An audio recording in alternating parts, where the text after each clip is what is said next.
is as the sand of the sea. So their ill dealings is going to lead to absolute world war taking place. Okay? Micah 2:1. And this is what it's all leading to. We're witnessing the small hats lead the world to war.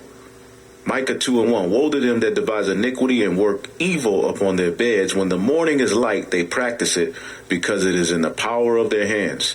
They covet fields and take them by violence, and houses and take them away. So they oppress a man in his house, even a man in his heritage. Therefore, thus saith the Lord, behold, against this family do I devise an evil, from which ye shall not remove your necks, neither shall ye go haughtily. So this video here, right?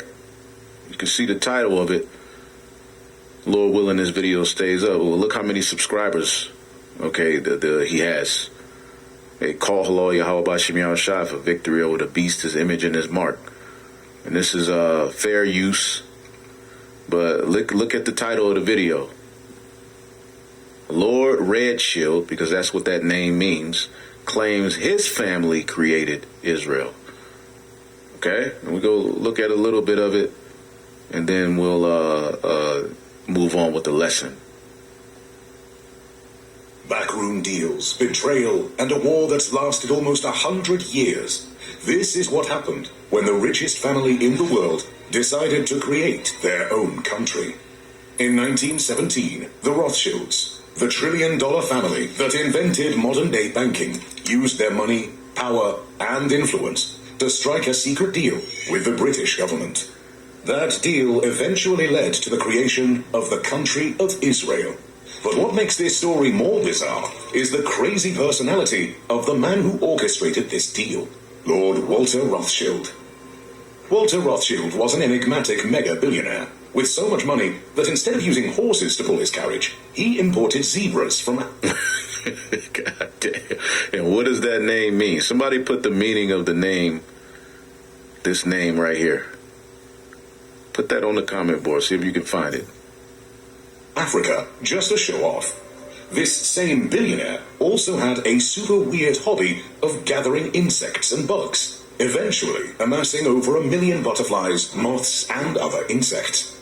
The Jews are some of the most intelligent, industrious people in the world. However, for years, the millions of Jews scattered around Europe have been trying to secure a large piece of land to start the country of Israel. But no matter how hard they tried, they got nothing. So again, if these were the people, wouldn't it prosper? Why do they have to try so hard? Why is it what's taking so long? What prophecy is that? That was until they linked up with the super rich Walter Rothschild, a man who could change the world with the snap of his finger. By the early 1900s, the Rothschilds were already the most powerful family in Europe.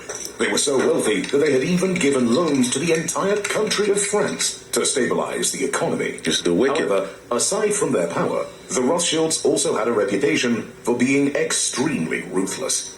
They wouldn't hesitate to wield their power as a weapon to bulldoze through their enemies and crush anyone who opposed them. If the Rothschilds wanted something, they better get it, or they'd be held to pay.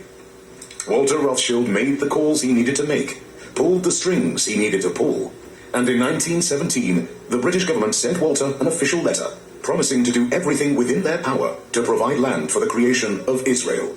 That letter redesigned the map of the world, and if you need proof, we have a copy of that letter. There you go. For the 2nd, 1917. Dear Lord Rothschild, I have much pleasure in conveying to you... This is the Balfour Declaration. Now, what scripture justifies this?